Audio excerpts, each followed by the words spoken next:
Hi, this is Kim Hammer with your devotion taken from 2 Samuel chapter 7, beginning with verse 18.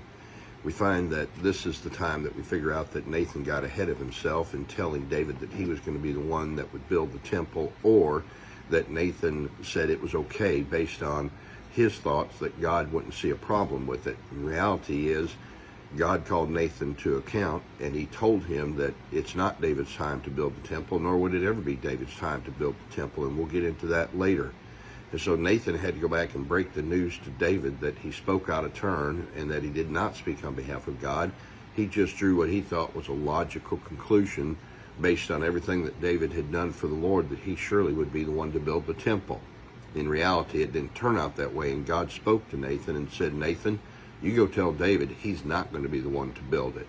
Now, Nathan could have not delivered the message to David, but Nathan was a man of God, and he had to learn a lesson out of this too, and that is, don't speak on behalf of God until you know it's God that is speaking. So Nathan learned a lesson in this, and when he went and delivered the message to David, we find that David did something very unique. It says that he went in and he sat down before the Lord. And, David could have reacted in a lot of different ways. He could have gotten mad at Nathan. He could have gotten mad at God. He could have just blown up and pouted because he could have acted like a child that didn't get his way.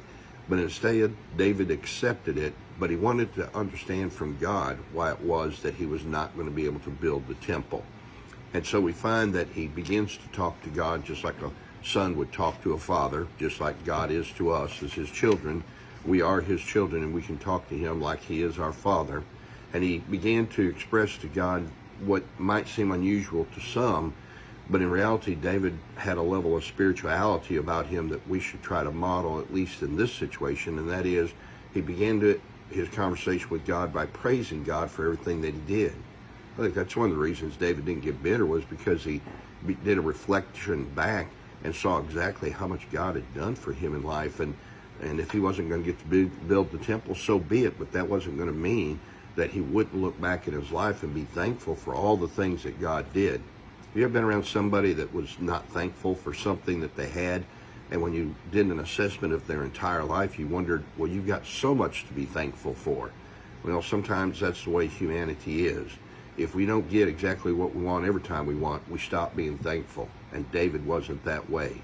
He turned around and he said, God, thank you for everything that you've done for me.